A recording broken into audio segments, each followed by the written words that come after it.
What's up, my guys and gals? Welcome back. And as you will see, this video is titled Force. This section is kind of titled Mechanisms Hypertrophy, which sounds really fancy smancy. We can all say together and we can sound smart with our pinkies up in the air while we drink our pre-workouts. But I could have called this section something along the lines of, stimulus. Basically all that it means is, what are we actually trying to do when we actually kind of clear everything else aside? And believe me, this is a topic we're going to dig into a lot. But when we stop thinking, gym, we stop thinking exercises, we stop thinking free weight versus this or versus that. What are we really actually trying to influence? And at the end of the day, it comes down to something we're trying to influence inside of the body. And what is it actually occurring inside that body that hopefully creates this cascade of effects that leads to putting on muscle. And so there's a lot of proposed theories. It should be implied that these are all theories, is probably the best word to still use. I'm going to kind of explore the main ones that are out there.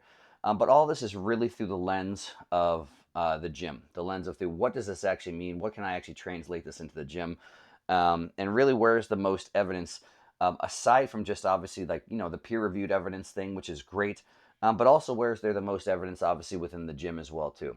So again, if we take all this concept and all this theory and we actually put it through the lens of what have we actually seen produce results across the board, if we're thinking of what's produced results for grandma, what's produced results for Mr. Olympia, what's produced results for us, which are probably in between those two realms, and really come and take a look at what it is.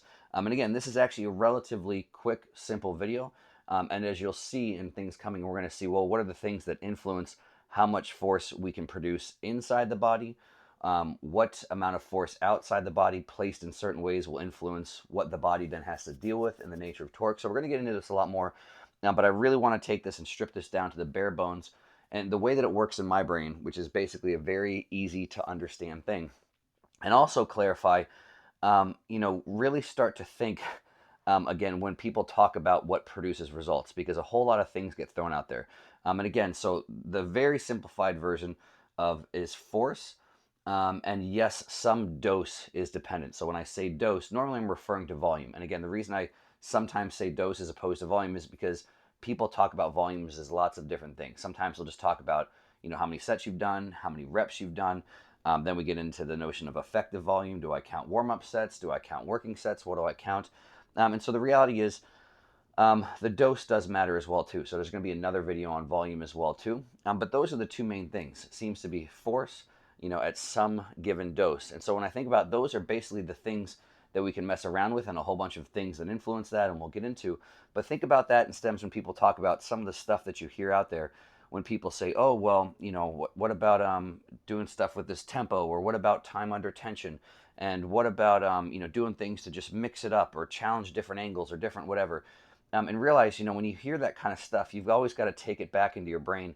How does that actually transfer to force, and how does that actually transfer to for dose, for volume? So if it impacts those two things, all those terms and all those things really have to come back to that. And again, if there's something that's just outside of that, obviously some of the crazy stuff I really don't need to explain for you guys, but people talk about muscle confusion and got to keep the muscle guessing and all that kind of stuff. I don't really know what any of that means. So when we're talking about force, the way that I like to think about it, which makes sense in my brain, and is really what's actually happening, is we look at a muscle, and you have this notion of taking the muscle out of the body. Now we're going to get into a couple more examples of different types of muscle and basically how maybe they can have a little bit of a different effect. They work differently. They can produce different amounts of force by cross section. The reality of that is not much of that actually really changes gym decisions. So the difference between muscles that run basically more longitudinal, so run right along with the muscle bellies, or ones that are more pennated and kind of run at angles relative to the full length of the muscle belly. Some of that stuff's neat. Some of it's a kind of fun to nerd out on. But what that actually does and how that translates to making different gym decisions, I don't really see. So we don't dig into it a whole lot. But so I've got some examples over here of just to kind of look at some different types of muscles. So we've got, again, ones that the fibers pretty much run right along the same direction as the entire muscle belly origin to insertion. We've got some that are more pennated, which means, again, this is, let's say this would be a bicep would be a good example. So this is the upper arm, this is the elbow joint, this is where it crosses over. This could be a quadricep. Again, I didn't bother with the patella. I just kind of made the knee joint as if it's one thing. But obviously we have the whole length of the quadricep runs this direction, but the individual fibers can run kind of cross-section this direction. And that's more of a pennated type look. And then you have some that are more of almost a fan shaped muscle. So imagine, this is your clavicle right up here. Imagine your sternum right in here, and down in here you've got some ribs. And here's your pec if your arm was kind of basically, this is my drawing, the guy in this position right here. You'll see the fibers have kind of a broad origin and all come to one insertion. And so the whole thing is, well, yes, individual fibers, obviously these ones do pull this direction. These ones pull just this direction. These ones can pull in a multiple directions. Basically, the sum of the effect is still kind of this notion of just bone to bone pull. And so again, even though these all pull basically in the same direction and these kind of pull this direction, the sum of this pennated muscle group is still just bone to bone pull. So where those quad muscles, most of them attach to the top of the femur, one across over to the hip, they all come basically to the same point, the knee. And again, when all of those muscles pull, they have the same sum of basically origin to insertion pull. So when we're talking about force, when we're talking about mechanical tension, that's really what I like to think about, is this whole bone to bone pull thing. So we've got people start to think again when about training and exercise, they think about, oh, I got this exercise, I've got this weight, I've got this muscle, and I've got this machine, and I'm doing this thing. And at its bare bones, at its basic, you got to think, well, the goal is, and obviously there's exercises that are the sum of many muscles, but it comes with understanding what is occurring within one muscle. What is its action with bone-to-bone pull? So I always say, let's just imagine taking all of this out of the body. So we basically just take a whole muscle, we take your bicep, we chop it off at both ends, and we take it out of your body, and we look at it over here. So we've got a muscle, basically this is origin and insertion of any muscle basically in the body. Obviously, like I said, there's some different shape. But when I'm talking about force, and I'm talking about mechanical tension, I'm talking about bone to bone pull.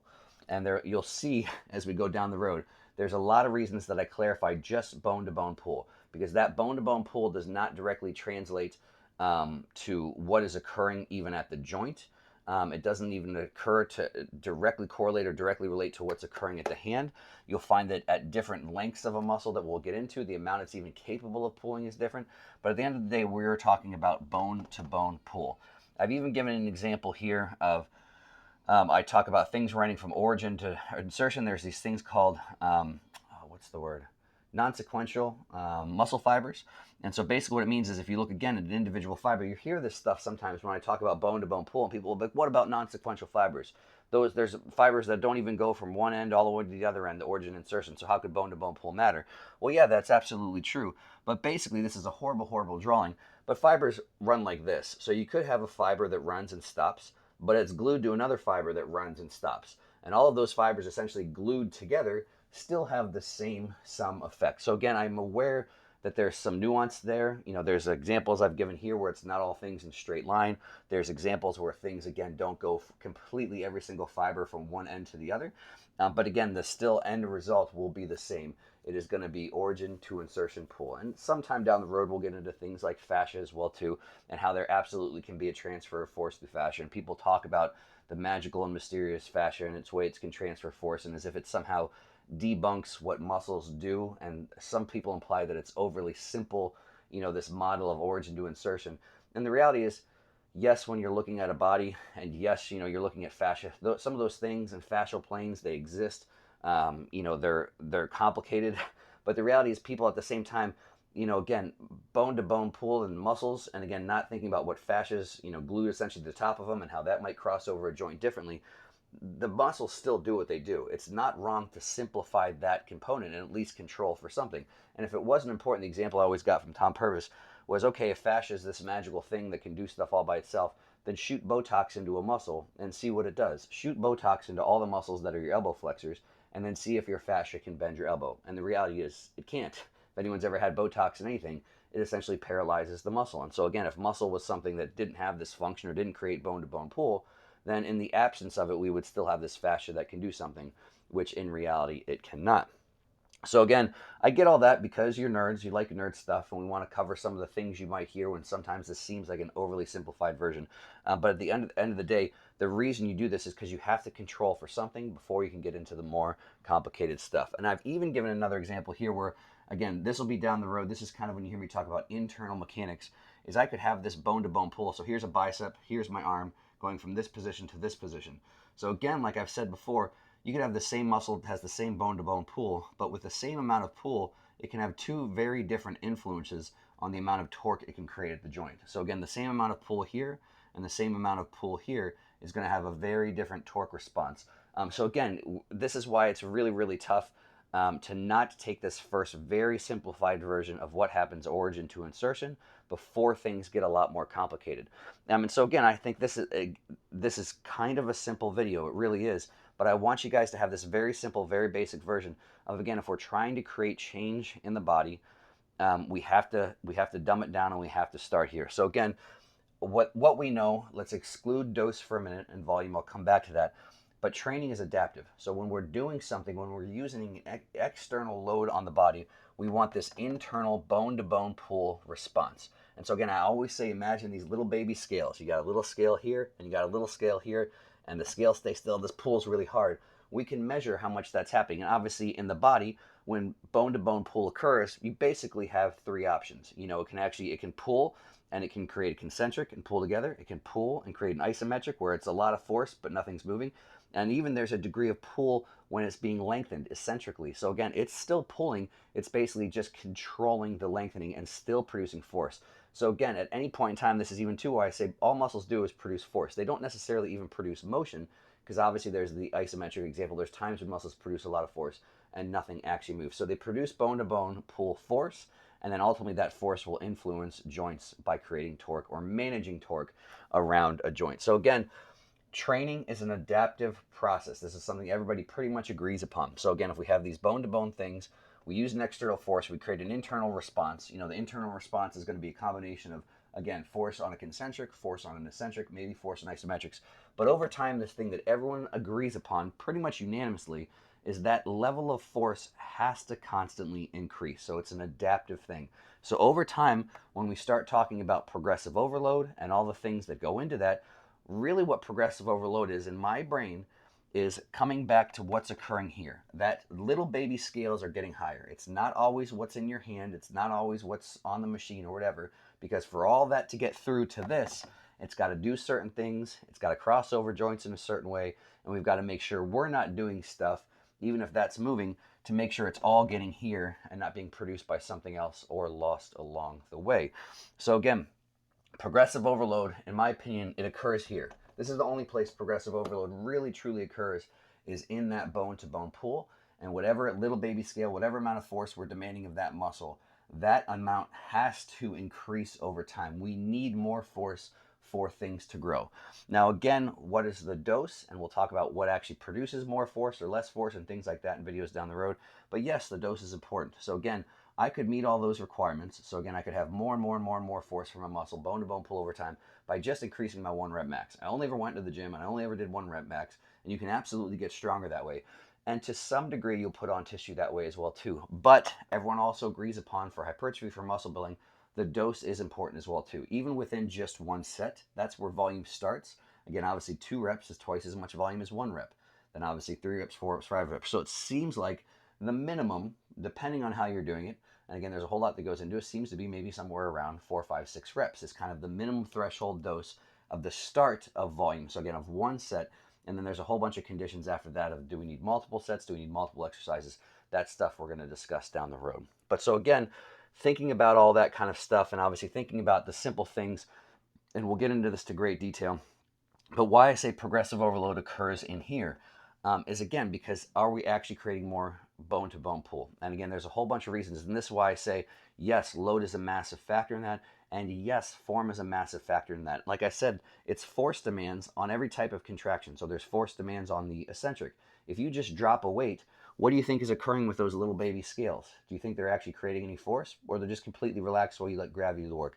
Let's say if you drop a ball, a hard ball on a hard ground, it hits the ground and bounces up.